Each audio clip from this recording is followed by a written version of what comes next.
Bonjour à tous. Nous allons travailler aujourd'hui sur la troisième vidéo concernant le métabolisme azoté.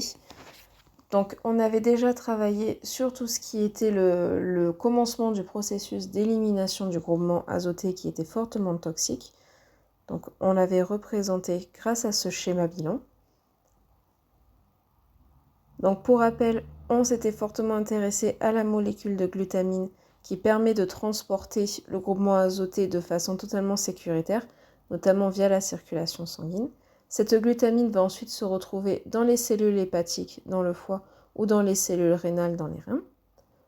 La glutamine va ensuite être métabolisée en glutamate grâce à la glutaminase dans ces deux organes. Grâce à ce processus, il va y avoir libération d'un groupement azoté ici, au niveau du foie et également au niveau des reins. Ce groupement azoté va ensuite permettre le cycle de l'urée au niveau des cellules hépatiques et l'ammoniogénèse au niveau des cellules rénales. Le cycle de l'urée va aboutir à la formation de l'urée et l'ammoniogénèse va aboutir à la formation de l'ion ammonium. L'ensemble urée plus ion ammonium va permettre de former l'urine qui va ensuite être éliminée et permettre donc l'élimination complète d'un groupement azoté très toxique au niveau de l'organisme. Donc on va se concentrer davantage au niveau du cycle de l'urée ou uréogénèse. Donc avant de commencer, il est important de noter que l'uréogénèse va se faire uniquement dans les cellules hépatiques. Ce cycle va comporter 5 étapes. Les 2 premières étapes se déroulent dans la mitochondrie, tandis que les 3 étapes suivantes vont se dérouler dans le cytosol. Le cycle va commencer avec la formation du carbamylphosphate, qui est la molécule représentée ici, qui va se former grâce à la condensation d'un ion bicarbonate HCO3- et à rajouter un groupement azoté NH3+. Ces molécules, pour former le carbamylphosphate, vont avoir besoin de 2 molécules d'ATP, donc va être consommatrice d'énergie.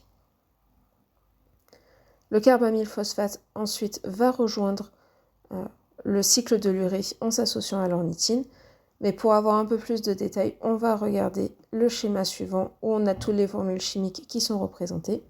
Donc pour rappel, carbamylphosphate va être formé après avoir utilisé 2 ATP via l'ion HCO3- et l'ion NH3+.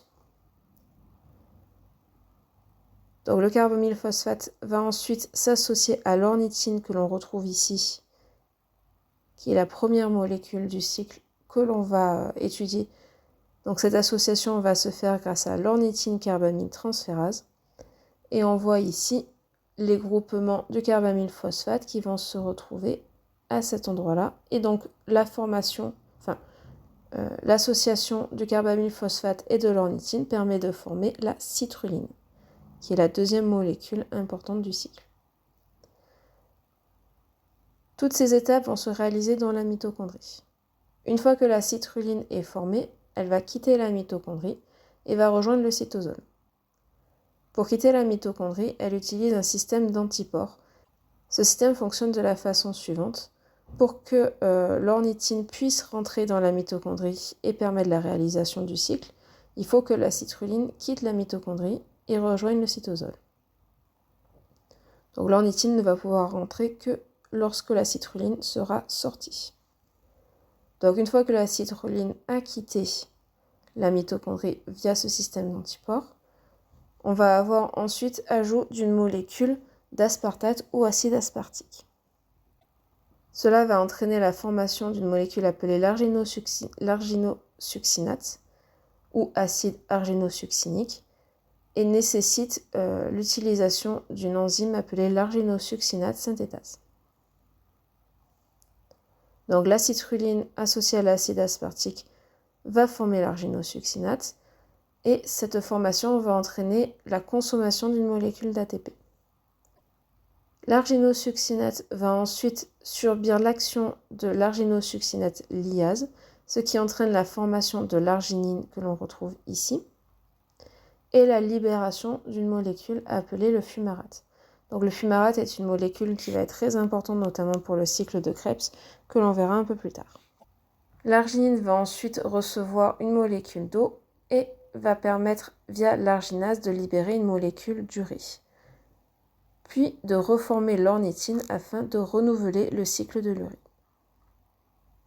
Donc on voit bien ici le groupement au niveau de l'arginine qui va se retrouver au niveau de l'urée, et on voit que l'urée est riche en groupements azotés, ce qui va permettre ensuite de l'éliminer via l'urine.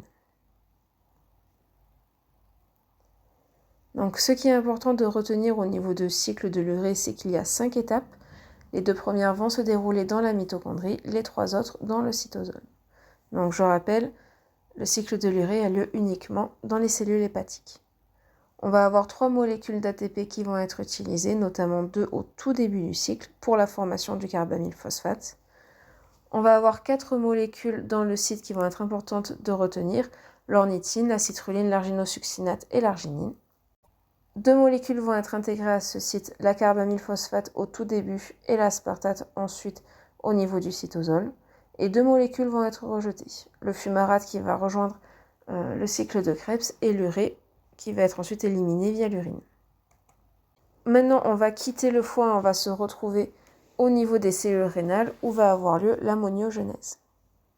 Donc l'ammoniogénèse va aboutir à la formation de l'ion ammonium qui va ensuite être associé à l'urée pour être ensuite éliminé via l'urine.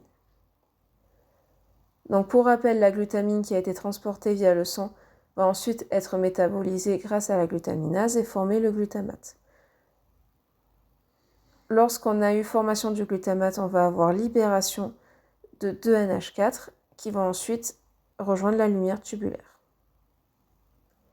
Il va y avoir ensuite le glutamate va ensuite être métabolisé en alpha-cétoglutarate grâce à la glutamate déshydrogénase. L'alpha-cétoglutarate va ensuite être utilisé notamment dans le cycle de Krebs et cela va aboutir à la formation d'ions HCO3-. Ces ions HCO3- vont ensuite être libérés au niveau de l'interstitium et vont avoir un rôle très important dans la régulation de l'équilibre acido-basique de notre organisme. Donc avec cette vidéo, on a pu voir comment l'azote allait être éliminé de notre organisme de façon totalement sécuritaire via d'une part le cycle de l'urée au niveau des cellules hépatiques et l'ammoniogénèse au niveau des cellules rénales.